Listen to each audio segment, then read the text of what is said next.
let's talk about how you can strategically use the rebranded teacher planner to help you grow your TpT business.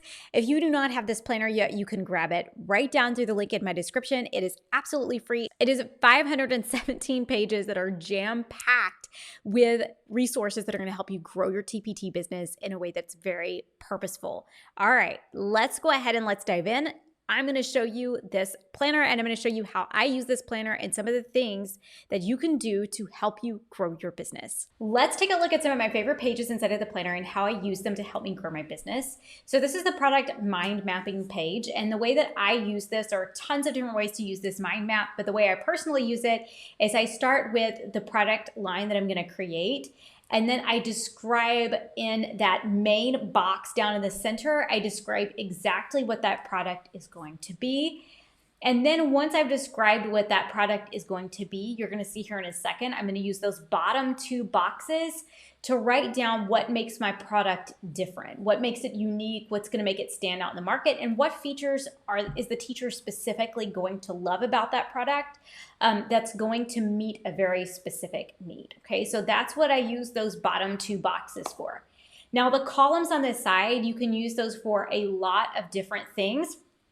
But one of the things that I like to do is I like to plan out what my first 8 products are going to be. So the product on the left, or the column on the left, I'm going to list out what products are going to be needed soon, or what topics are going to be needed soon.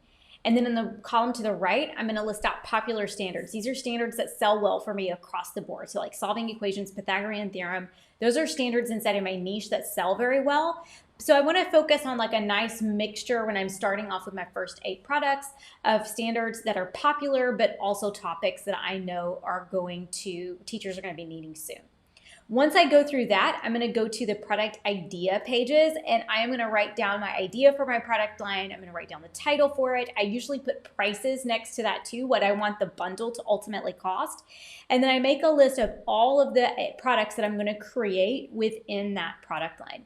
Down at the bottom, that's for like extra random products that you have to create.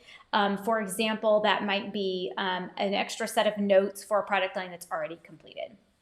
On this page, you can see I've already kind of used some of this, and so I put sticky notes on top of some of the sections that I've already filled out, but this is where you set your yearly goals. And so these yearly goals, I've broken them down by categories to just kind of give you a nice starting place so that you have categories for each goal that you're setting in your business, whether that's social media goals, monetary goals, product creation, or learning and growing goals. So these are our goals for the year.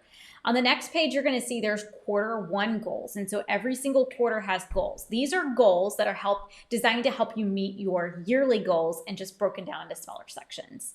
Right here, I'm filling out my daily schedule and routine page. And I put one of these at the beginning of every month because I have a young toddler and I feel like every month is different, life changes. And so this gives me the opportunity to kind of switch things up month by month if needed. The next thing that I love is I love to use the weekly pages just specifically to create an outline for how my week is going to go. So you can write down exactly specific tasks which you're going to do during the week if you don't want to use the daily planner pages. But what I do is I write down what I'm going to be doing every single Sunday, every single Monday, every single Tuesday of that month. So I know on Sundays I'm going to be creating content for Rebranded Teacher Academy. I'm going to be editing YouTube videos and podcasts. Tuesday, I'm going to be working specifically only on product creation.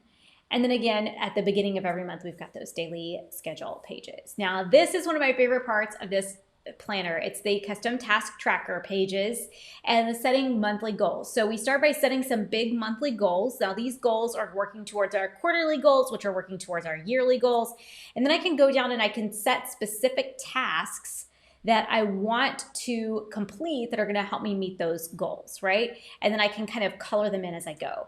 There's also a section for custom task trackers for custom things inside of your business. Like I create YouTube videos, and so I set a goal for those and I plan them out as I go. Okay, this is for the month of March, and in March there's a really important date for me. RTA is opening for founding members. If you want to learn more about Rebranded Teacher Academy, you'll find a link in the description. And then finally, we go to the daily planning pages. And this is where I put my daily checklist. This is where I write specific appointments down. And then where I take any notes for the day. So if I'm creating a video or something like that, then I'll go through and I'll make notes about that video that I'm going to be creating. And then finally, you have end of the month check-ins, end of the quarter check-ins, end of the year check-ins. This is where you set a goal or a reward for meeting your goal, and you make any notes or reflections based on whether or not you met your goals for that month. What did you do well? What do you need to do better? And then you can make some notes and reflections to take into the next month. I hope this gave you some really great ideas for how you can use the rebranded teacher planner. Again, it's absolutely free, so if you haven't grabbed that, you want to grab it now. How you can use this planner to help you grow your business and to set goals for your business. If you want to learn more and grow more with me, please be sure to subscribe to this channel, and I will see you in the next video.